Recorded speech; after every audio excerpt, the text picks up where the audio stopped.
All right, here we are walking through the campus of the University of Texas, right here in the center of Austin. It is a cultural hub. It's an academic hub. It feels a little bit like home to me. I spent 3 years here and then taught here for 2 years after. So there you go. I spent 4 years here as an undergrad, and I didn't teach, but I learned some things. There's a lot I didn't learn. A lot I've had to learn the hard way. Hard knocks. That's right. That's right.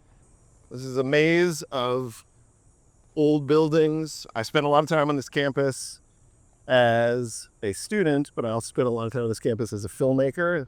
As Ben pointed out, making the movie Tower, some of which we stole on campus, I can admit, almost 10 years later. Ooh, yeah, I think the statute of limitations is up probably on that deal. Yeah.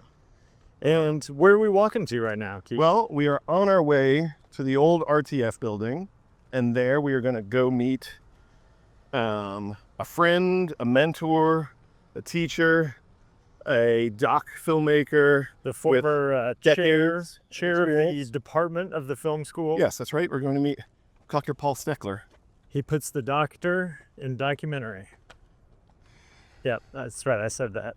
Okay.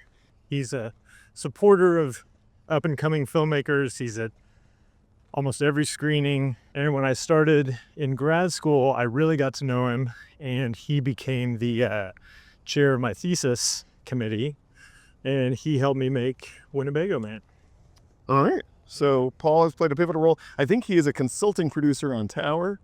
He did some consultation, and my favorite piece of consultation, I'll save for when we're talking to him, but he's played a pivotal role in both of our careers, and we are not alone in that. I went to his retirement party a couple years ago. Yep, I was there. And it was like a cavalcade of This Is Your Life testimonials, filmmakers of every stripe, yep, and many nationalities, and many styles of filmmaking, all kind of stepping up and talking about how Paul had impacted them. Absolutely, and leading by example. And in my case, he even gave me a check once. So yes, I have a very soft spot in my heart for this guy, and I'm really excited to talk to Dr. Paul Stekler. So let's do it.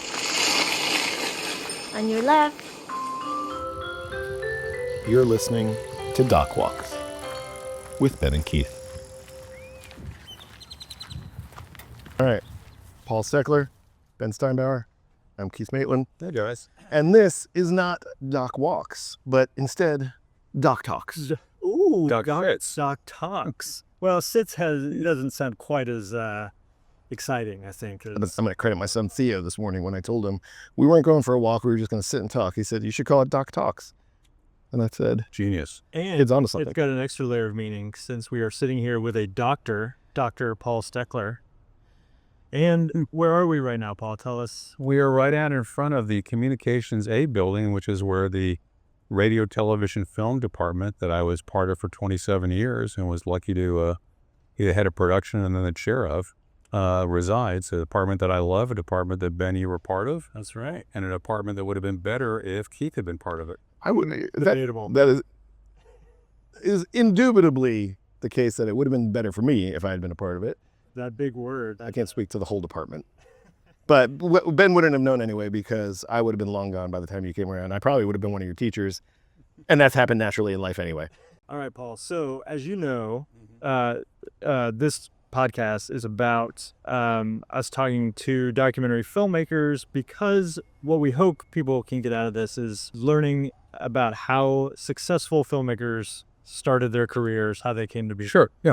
Keith and I, as I think most people, are huge fans of your pivotal film, which is Setting the Woods on Fire, George Wallace. We are pivotal fans of that among the many. And I was going to say, we don't want to get tied down in just a never-ending list of all the different projects you've been on. Yeah. But would you mind, just for the sake of our audience, kind of giving us some bullet points on titles that matter to you from your long career? Well, I love all the films I've gotten to work on, but Eyes on the Prize, Civil Rights series, I helped make a couple of those films. We did 3 films that were on a series called POV, Louisiana Boys Raised on Politics, Getting Back to Abnormal about New Orleans politics, and Last Man Standing, film I'm proud of about Texas politics. I helped make the choice for Frontline in 2008, the presidential film, and then George Wallace setting the woods on fire and Vote for Me, and a number of other films. But, and I also have helped a lot of people on their films here. Ben claims that you helped on Winnebago Man. Well, I was his thesis chair for the original one. And do you remember the story of the review, the year-end review that split the entire room and was, at least in my recounting, in my memory, a kind of a scandal in the department for a second? Do you remember this story? Yeah, kind of. It was kind of like all those reviews were so ridiculous. Really quickly, at the end of every year, you would go in front of all the professors in the film department and they would essentially sort of grade you. And you would have to give a presentation of like, here are the films I made, here's what I want to make, what do you guys think? And then you would be either lauded or ripped apart, and oftentimes both for, what were they, 10, 15, 20 minutes? Yeah, something like that, yeah. So we're in this little auditorium. It's the end of my first year. I've made all this stuff. I'm feeling really confident, showing all this work. And then I say, and the film I really want to make is about this viral video and this guy who doesn't know that he's a celebrity, and I want to find him a bowl. And the first hand that goes up is a woman who really didn't like the idea. Yeah. And, You gonna name names here, Ben? sure. Her name is Colleen Smith, and she had kind of an experimental bent. And like, I think she maybe just didn't understand my vision for it, because basically she raised her hand and she said, "How dare you? Who do you think you are that you're going to go remind this guy of the worst day of his life, blah, blah." And it just totally stunned me, because that was not my intention at all. And then Paul was the very next hand raised, and he goes, "I'll be the chair of your committee and help you make that film." And the room just went, just divided. And I remember being like, this is crazy, and this is a great idea. This film is going to work because of this type of reaction. I have one question. How dare you? Yeah, but experiences like that are very useful for young filmmakers, and that you've got to be able to understand, first of all, not to be defensive on anything anybody says, okay, but also understand what's useful feedback and what's not useful feedback, because you're going to get it from all different sides. And, a lot of times, even the craziest feedback, there's a kernel of something there that's worth thinking about. That somebody says this scene stinks. Okay, well, maybe it didn't work for them because something 15 minutes earlier didn't explain something for that. Yours was not the worst case. I remember, one of my students, having an entire room say that his film was immoral, was horrible. And I pulled him aside. I was also his thesis chair, and I said, "Don't listen to a single thing they said." And it was on national TV on POV. So it was, the way it was. So it's kind of like, it wasn't that they were wrong. Well, they were wrong, but, Well, but you have a good point, because, in a room full of filmmakers, they're all going to tell you how they would make the film. Whereas, like, when you have a screening and you get notes, you have to kind of read between the lines of notes and think, oh, this reaction is because, like you said, they just didn't understand something previously, or the way that I'm talking about it is rubbing them wrong. So I need to, figure out how to, couch it in a different way. And I knew just instinctively that I was not trying to make fun of this guy. So I never had a concern about it ever feeling that for us. That she didn't know me well enough to know that was the tone or the intention. So, yeah. A lot of art school reviews are like that. Let's tear them completely apart. Yeah. And then let them melt. There's a wonderful independent film called The Sunlit Light, mostly shot in Norway a couple of years ago with Jenny Slate. And it starts off with her as an artist getting the shit ripped out of her at a review in art school. So, and then the same people give her fabulous reviews at the end of the film, and neither of them make any sense. So, well, I have to say, like, I didn't go to film school, as Paul mentioned earlier. I went to UT. I was an English major, creative writing focused, but I always worked in movies, and I always knew I wanted to be a filmmaker. And I didn't think I was missing anything by not going to film school. But the older I've got, the two things that I know that I missed out on were, and one is on me, and one is on the system. I missed out on building a cohort of friends and colleagues that were all kind of going through the things at the same pace, the same time, that could rely on each other. Like, I certainly have creative friends. But they're all kind of doing different things. And so it wasn't like anybody was able to kind of just like chuck out what they were doing. With the one, example being my friend Patrick Floyd, who jumped in with me to make Eyes of Me. It was things lined up in his life to be able to do that. But I didn't have a cohort, and I know like Ben's business partner to this day, Barrent, is someone you met In grad school. in grad school. Like, so the idea of having a cohort on this morning. Yeah. there you go. Yeah. But the second thing, and this is the one that I think is even more valuable in the scheme of things, is I didn't learn through experience how to take notes, how to give notes, and how to kind of survive those tough critiques, Sure. that come through the process of filmmaking, film school. And so when I started making my own work post undergrad, I was kind of slapped in the face a few times by reality when people had opinions and wanted to share them, because I hadn't gone through You that. still don't like notes. No, I really don't. Well, we share that, but I don't like notes either. But I got to tell you that, I mean, first of all, you guys are both wonderful filmmakers. Well, now, and I got to be, And that's a great podcast, folks. Thanks. We'll see you next week. yeah, and I'm proud to be a peer of yours. But one of the things that I also like about you is that you both give feedback in a way that's useful. You're not trying to remake my film or somebody else's film. You're talking about what the inner dynamics are and how something might work, something might other work, and it's useful stuff. It's not like I would do this or I would take this out or whatever, which is not useful at all. I mean, it's interesting to listen to. Right. And I never get people to write anything. Whenever I go to one of those, big screens with people, I don't write a single thing. I say, if you want to talk to me, I'd be happy to talk to you. Right. So, Yeah. Yeah. Well, and I mean, just to put a bow on that, I think as two working filmmakers, and obviously, Paul, you've like spent a career doing this. Like, we watch other people's movies, and we think, or at least I do, I get excited because I'm like, I want this to be good. Selfishly, I'm like, I'm rooting for you. I know how hard it is. So my objective is never to tear something down. It's always to be like, of course, going. Keep, like, I know this is hard. You're doing it. Here's the things that are good, and focus on those. one thing that was really helpful for me along these lines was teaching here for almost 30 years. Yeah. Because, it's really easy to destroy somebody, especially a young filmmaker like the people you were filming back there, Keith. Okay, but it's something else to be able to let them make themselves feel good about what they're doing. Right. So that they actually listen to what you're saying and also accept the fact that, sometimes they're going to, react to it well. Smarter ones do, like Ben. Okay, and sometimes they're going to ignore you. And something? That's fine. Yeah. Not the end of the world. Well, those are the two lessons I know that I've missed out on film school. I'm sure I'll pick up on more and talking to you. But let's go back to the beginning, the very beginning. Young Dr. Stekler. I think you were in seeking your PhD when you first became a filmmaker. Is that right? I mean, basically, the story is very unlikely, this whole story about how this got started. I was in grad school at Harvard working on my PhD on Southern politics.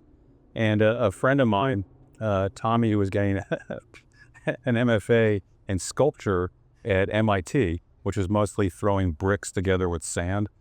He had this thing that he borrowed called a video camera. And I had a car. And we'd drive around Boston at night with him hanging out the car, taking pictures or videos.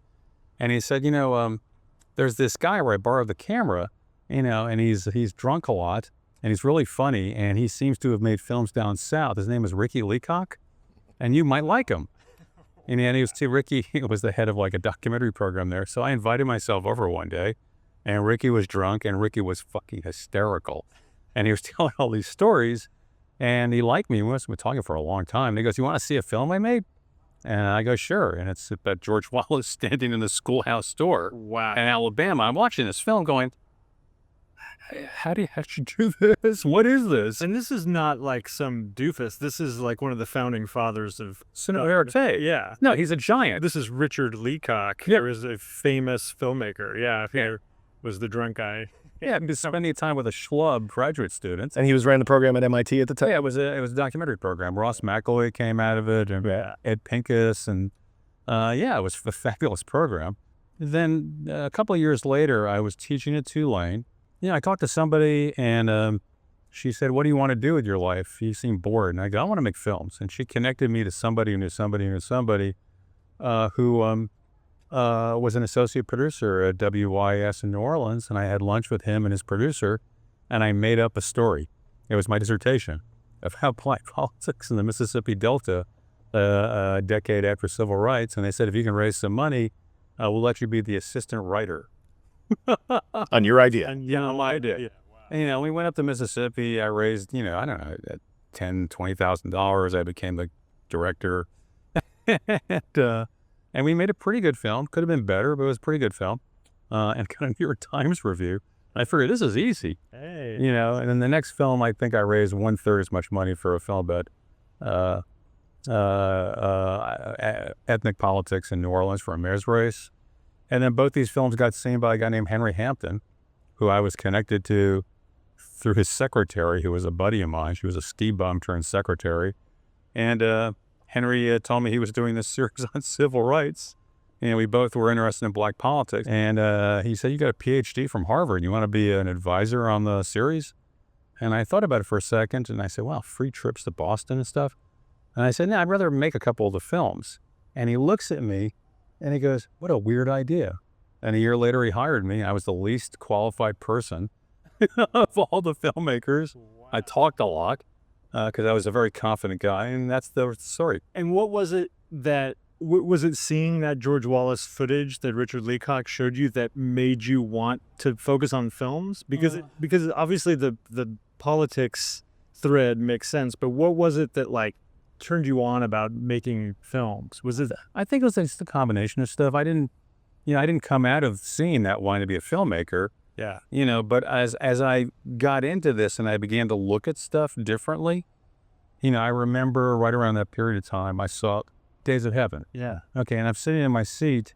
I don't know if you remember the scene where Richard Gere and his girlfriend are escaping from where he's killed somebody in Chicago. Yeah, yeah. And all of a sudden, it's a wide shot of the train going over a trestle with smoke going up in the air, and it's exposed for the sky. Yeah. Unbelievably blue. Yeah.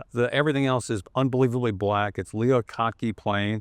And I said, oh my God, I've never forgotten it. As a matter of fact, when I finally met him years later. Terrence Malick. Yeah, Terrence Malick. I said, I got to tell you, that one shot, I've never forgotten it. So little by little, you guys know this, as you begin to think about being a filmmaker, all of a sudden you see things differently. You see, I did a lot of climbing and backpacking when I was a kid. I never thought of thinking about the light at sunset. And then I began thinking about it, or I'd be in the middle of nowhere and I'd be going, it's not as if there's no sound here. There is sound. I just have never concentrated on it, and so it's an accumulation of thinking about that stuff. Now, quite frankly, Keith, in the next life, I wouldn't mind going to grad school to learn something because I learned it on the fly in my films, and I'm technically useless.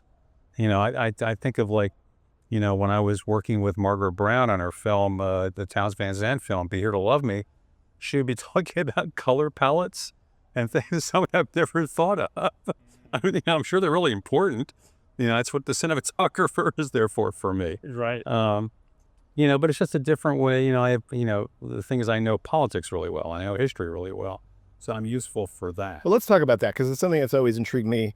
Because I didn't go to grad school, I didn't know that documentary filmmakers didn't do every job. And so I started out, I mentioned this on the walk up here, I started out with Eyes on Me, which you consulted on and helped out in the very early stages of, but I was a producer, director, shooter, editor, because I thought that was the job. Yeah. And it was through meeting other filmmakers like you in those early days for me that I realized you could be a director who doesn't hoist a camera, who doesn't run the reels and the edit. So what is your role when you, especially in those early days? And then I'm curious, how that's changed over the years. It hadn't changed at all because I'm a horrible shooter. I have really bad hearing from being in too many bands when I was a kid. So I'm not a very good sound person, though I like having those things on because I can really hear then. But no, it's always been the same. I just direct, and I'm also, it's like when I brought all those guys up to the Mississippi Delta in 1982 to film my friend Bob Clark running for Congress as the first African-American state representative from the rural South since Reconstruction running for Congress. And they're looking around and it's like we're on Mars. What do we do? And I knew where we were. I knew what was going on. I could talk to people. And that was the skill that I had. and so I just kept going with that. It was kind of like, I was lucky enough, even though I had budgets, they were pretty tiny. And everybody liked the films I was working on, so they worked basically for nothing. I think I made my first 3 films for, I don't know, $60,000 total, for 3 features. And where did those films go? They all were on national TV. I'm incredibly lucky. Okay, like, the first 2 films were on national TV, Hands Up Cotton, Among Brothers, and the third one, Louisiana Boys, was on POV. But basically Henry Hampton hired me because I'd made these films for no money. He liked the films, but he liked the fact that I had the moxie to be able to just do this, have the crew sleeping on my floor, for months on end. And I would borrow cameras. I borrowed a Betacam when it came out for a news station in New Orleans where I was doing the nightly analysis. And I said I'd borrow it for a day. It was like a loaner. And I borrowed it for 3 months. And that's how we made it. It's kind of like you got to do what you got to do to be able to make your films. Yeah. I think that's basically like how I started too. When I was in undergrad at KU, I just used my dad's video camera that we had, and I made that. My first couple of bad documentaries were on that. So I think your instinct is not wrong, that like you have to do everything when you're first starting out. Yeah, for sure. But it sounds like you had an interesting path towards that because you didn't have that technical prowess, but you had the ability to apply for grants and to raise money. And also to convince people that were much more talented than me to work with me. Right. That's its own kind of skill, because like that's not easy to do, as most people know. Well, one of the things I love about your films, and even the way you talk about like setting up these projects, is there's always a big idea that you are driving towards, which is not everybody has that, right? Like some people say there's a community and I want to go absorb and tell the story of that community, right? Or there's an entry point, there's a door I want to walk through, where it takes me. I never know the third act of anything I've set out to make.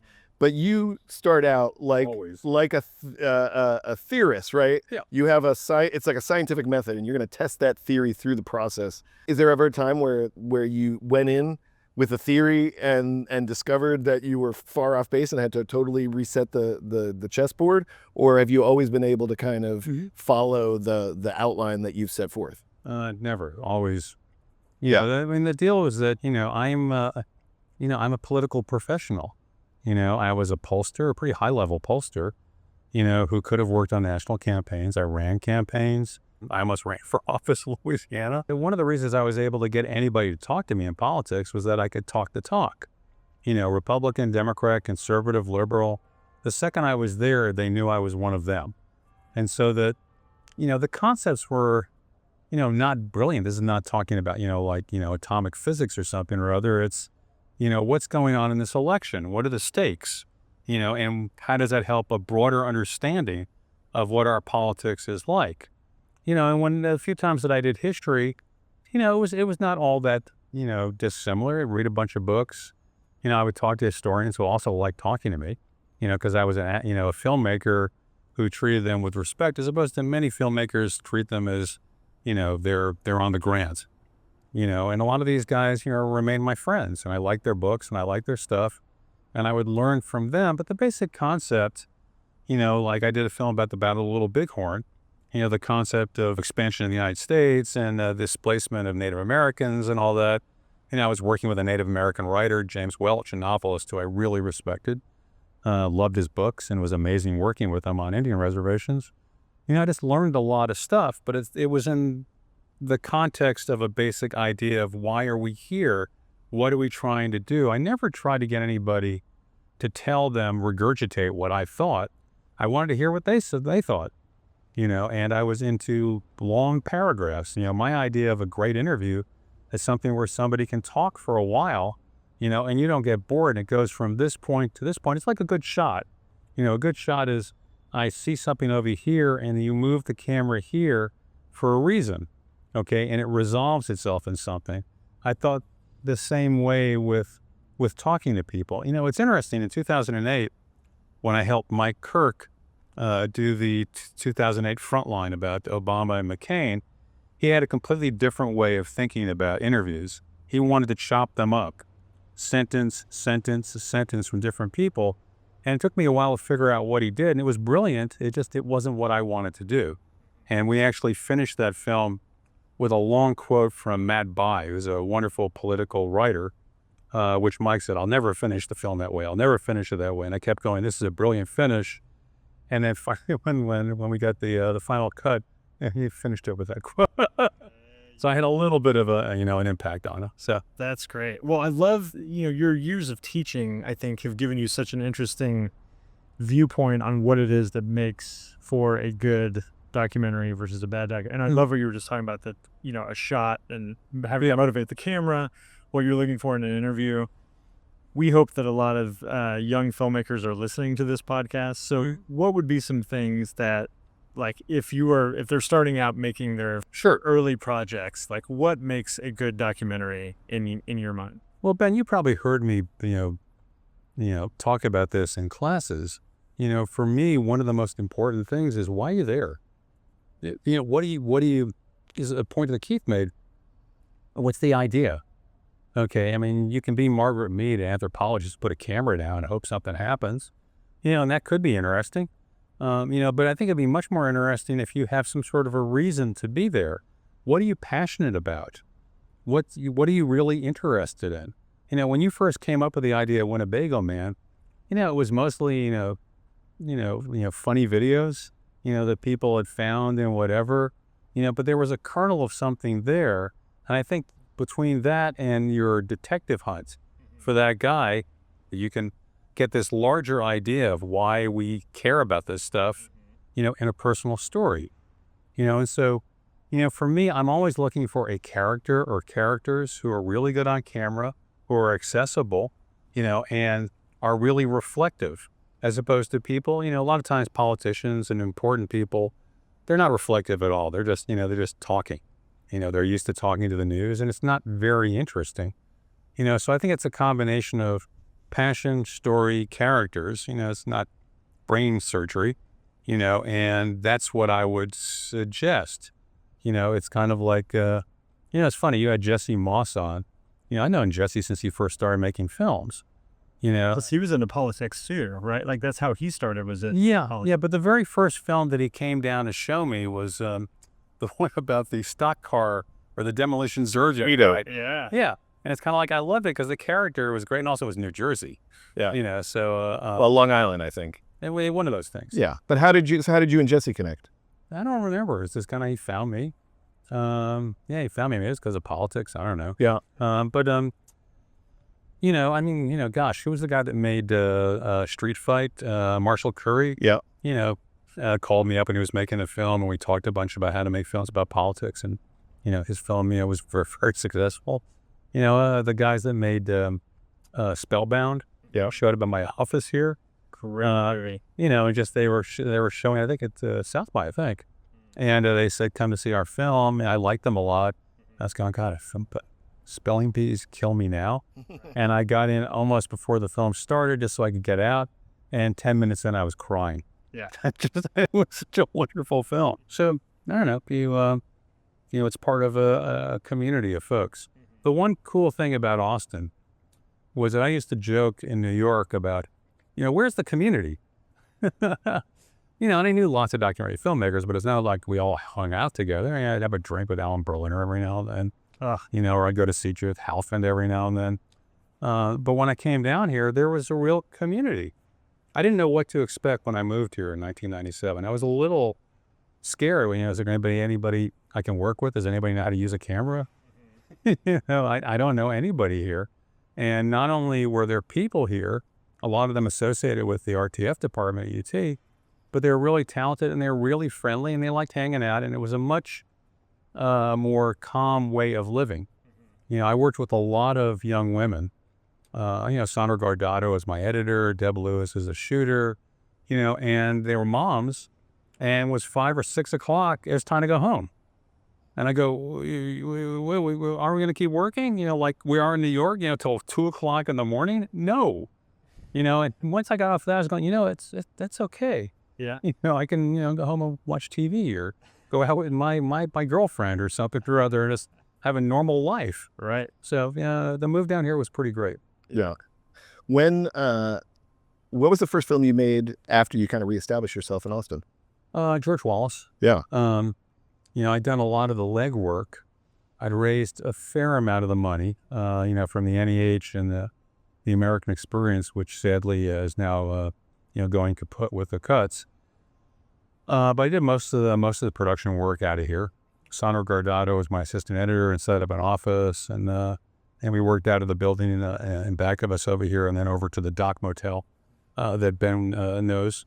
And that was the first film. I mean, I got here in '97 spring. We mostly did most of the filming, which was interviews, late '97, early '98, and then it took us, almost to January 2000 to finish when we were in the Sundance. And that was, I mean, this is like your biggest hit. Well, that's why I was. George Wallace. Yeah, and I mean, it's a game changer in a lot of ways because, I appreciate that your early films were on national television. Sure. But they were films that were, for the first two were verite films. Yeah. And then Eyes on the Prize, you were kind of a part of a continuum where you worked Eyes on the Prize 2 and 3. I just on Eyes on the Prize too. But I was going to say, Keith, that Vote for Me was the one that I finished before we came here with Andy Coulter and Louis Alvarez. And quite frankly, I've never seen another film like that in terms of politics. I wish more people had seen it. It was on. I love Vote for Me. Yeah. It's like it's a really, quite frankly, it's a really amazing film.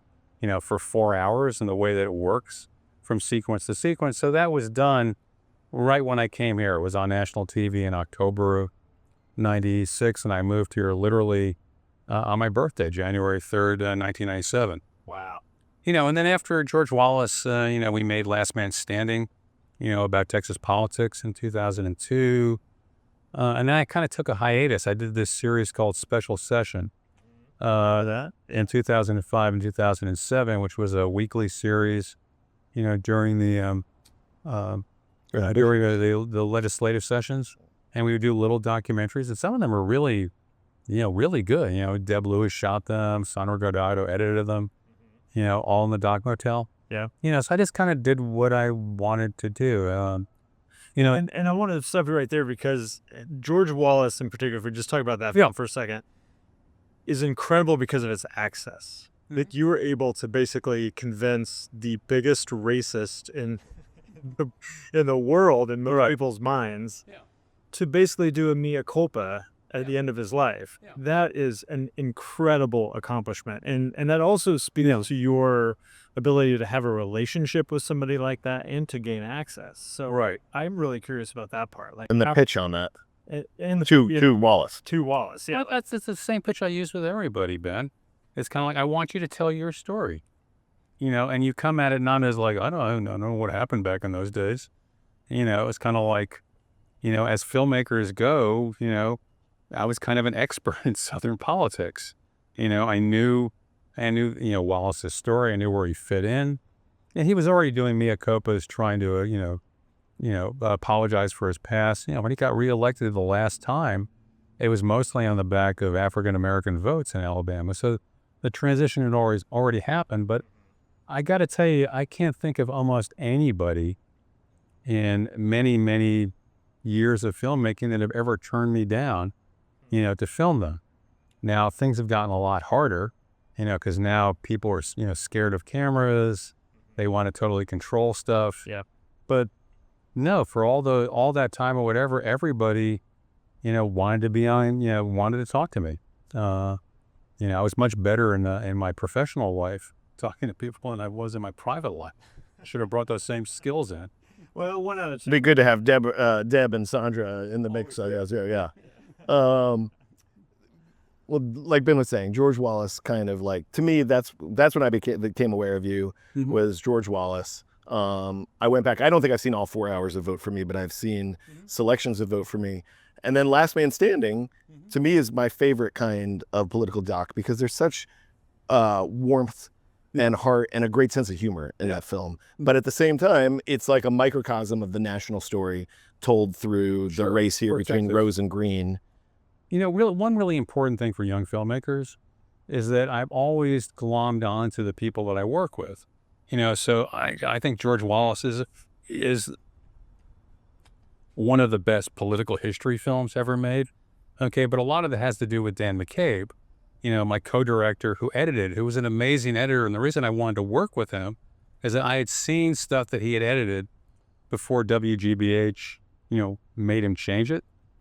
So I could see what he could do without somebody saying, don't do that. Yeah. And what he could do with music before somebody said that music doesn't work. Okay. And, I gave him his ability to do that. In terms of the humor, that's all Louis Alvarez and Andy Colker. I've known those guys, since the early 80s or the middle 80s, and they do films that are funny. And it never even occurred to me that, make a political film that's fun, and quite frankly, they really enlightened me in that, all the campaigns that I work with were so surreal and dysfunctional, that if you didn't laugh, you'd shoot yourself. So why not have that as part of the film too? So I learned from the people that I worked with, and glommed onto them. You talked about what you learned from your collaborators. What do you think your collaborators have learned from you? You have to ask them. I don't know. It's kind of like, most people that I've worked with have wanted to work with me again. I think they, maybe just like the passion, and just the energy that I had making those films. And like I said, it's kind of like, it's always been a very collaborative process, Keith, which is the way I wanted it. And it's not like I'm a dictator who knows everything.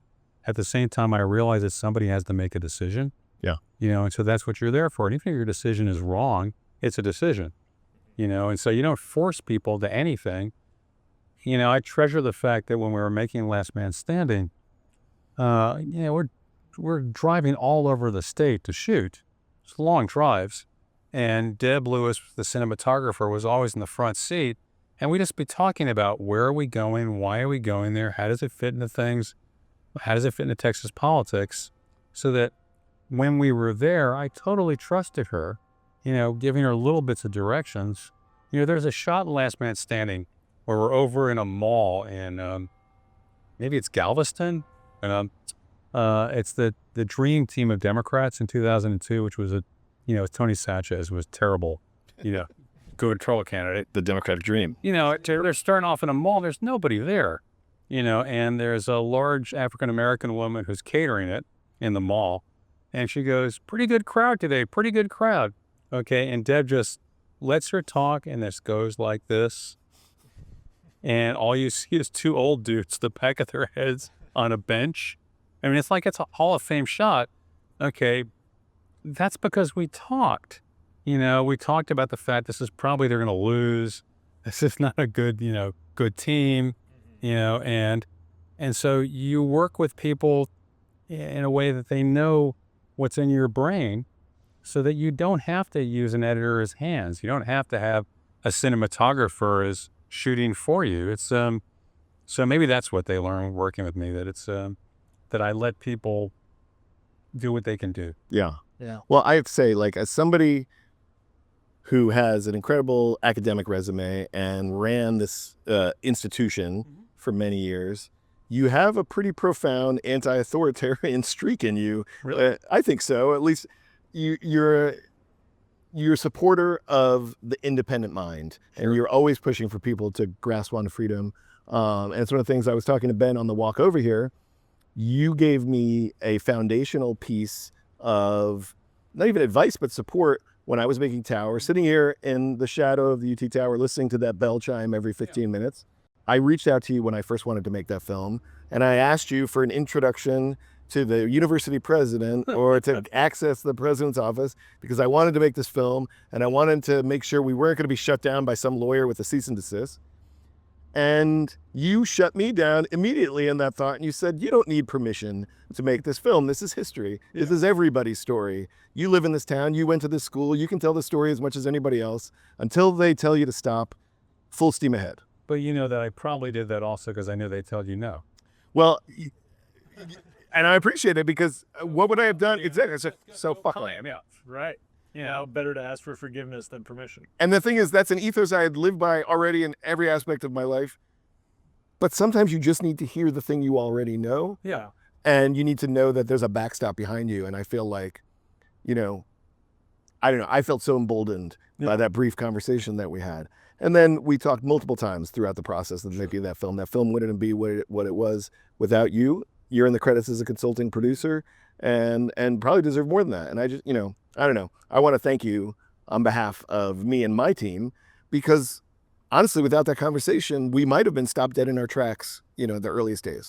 As much as I possibly can, I've tried to be supportive of filmmakers, especially guys like you who I really respect. The eyes of me, I never thought about using animation like that. And quite frankly, that and especially Tower, the only other film I can think of that the animation blew me away with is maybe, Waltz with Bashir, or just this, a really high level thing.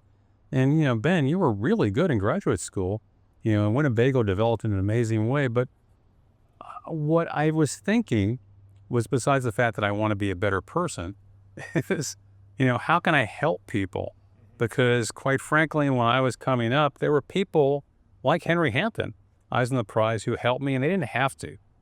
They could be, and there are plenty of filmmakers who are jerks, there are plenty of people in life that are jerks, but there were people that helped me who didn't have to help me. Yeah. And when I was in a position for that, why would I not want to help people? Maybe they'll make a good film, maybe they won't, but maybe they'll make a better film or an easier way of doing it if I give them some advice. Yeah. I don't remember most of this stuff, but people come up to me every now and then and they thank me, and I would kind of remember them. So, and have I told you my pivotal Stekler story?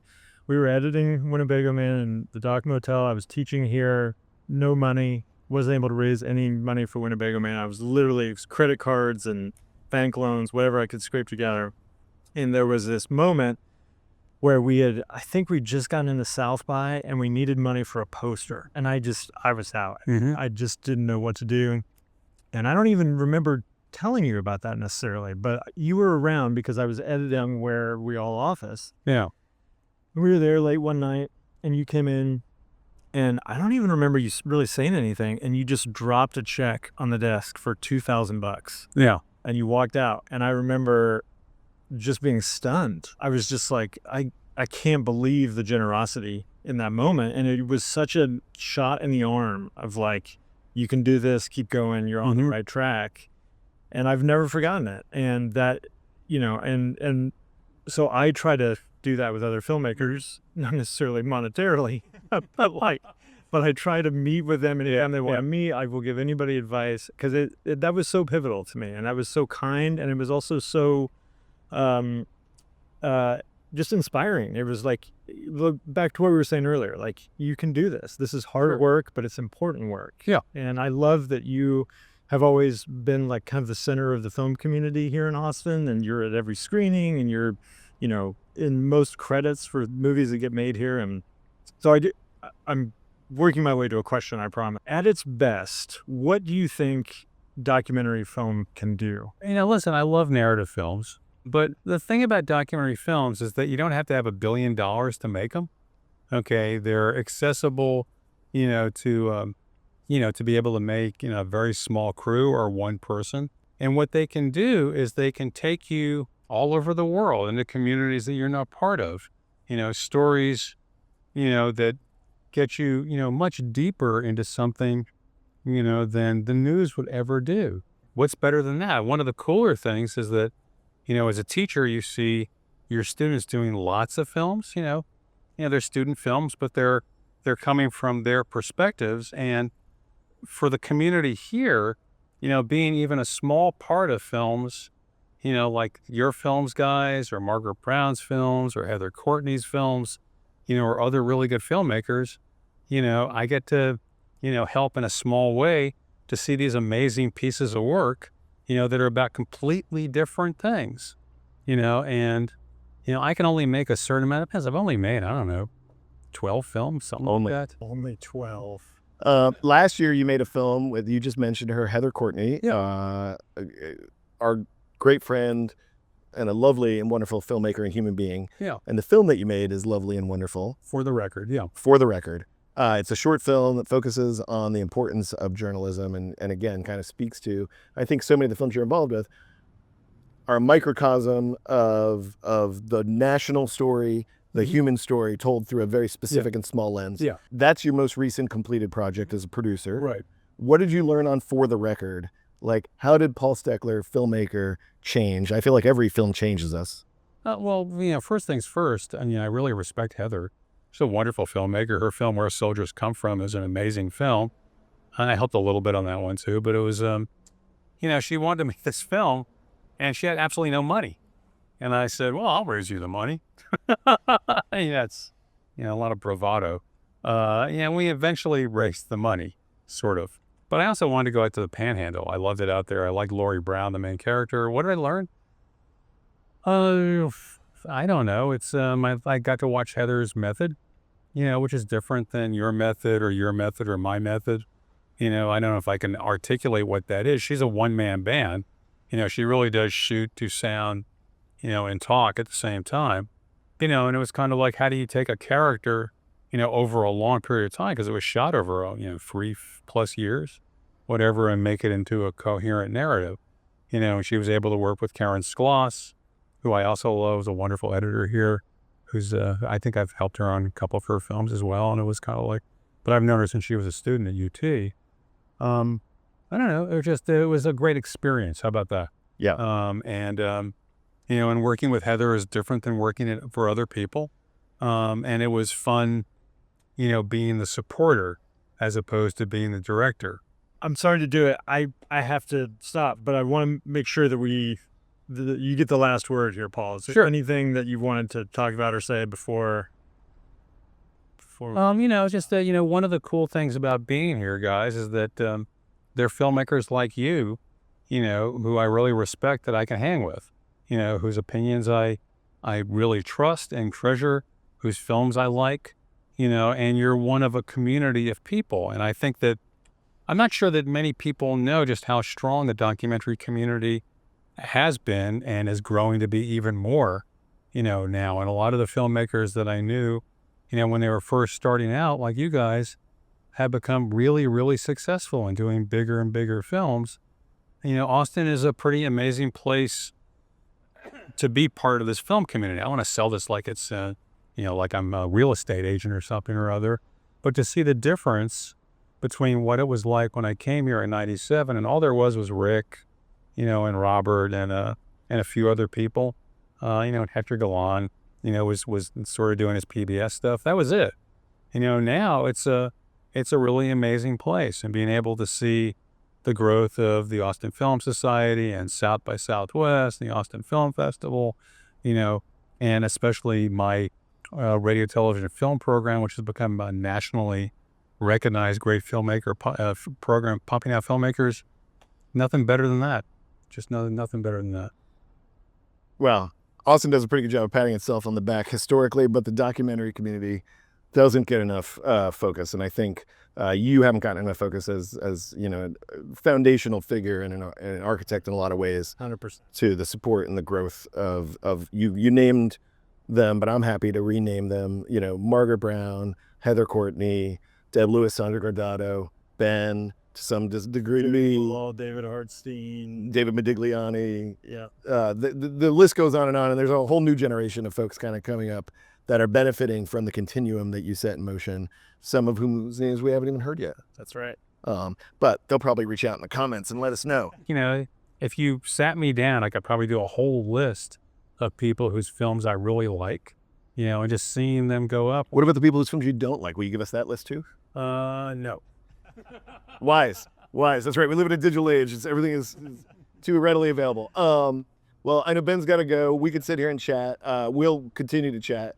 It's been great being here at the RTF school, stealing on the campus of the University of Texas, like I've done so many times before, our shots. That's right. And back to where it all started. That's right. And thanks for taking the time, Paul. And thanks for all you've done for the film community and for me personally. I really appreciate it. Well, thank you very much for making the time, guys. Yeah. Cool. Awesome. Let's let that bell ring out. Oh. The chimes of UT. You know what they're singing? We put more money into the football program. Next time on DocWalks, we are doing something a little different. I feel like I say that every episode. You but do, that's what's yeah. great, is every time it is something a little different. That's why you keep coming back. And you know what's funny is you don't say it differently every time. You say different. In exactly the same way. Yeah, you don't say unique. You don't say rare, unusual. We're doing something a little different. We're talking to a journalist. We're talking to a film critic, reviewer, and reporter, Austin Chronicles Richard Whitaker. That's right, and we have a very serious conversation about the cuts to the Corporation for Public Broadcasting. This is one of those episodes that is topical, it's timely, and I wish we didn't have to do, quite frankly, because it's tough information to talk about. It is, but I'm glad that we get a chance to talk to Richard because he has an inside line on what is happening in our industry from a unique, rare, and special point of view. Ooh, I like what you did there. See, growth. We're all growing. We hope you grow with us, and we'll see you for the next one. That's next time on DocWalks. DocWalks is created, produced, and edited by my friend Ben Steinbauer of The Bear. Hello. And my friend Keith Maitland of Go Valley. Thanks for tuning in. Follow us at DocWalks Pod on Instagram, X, and YouTube.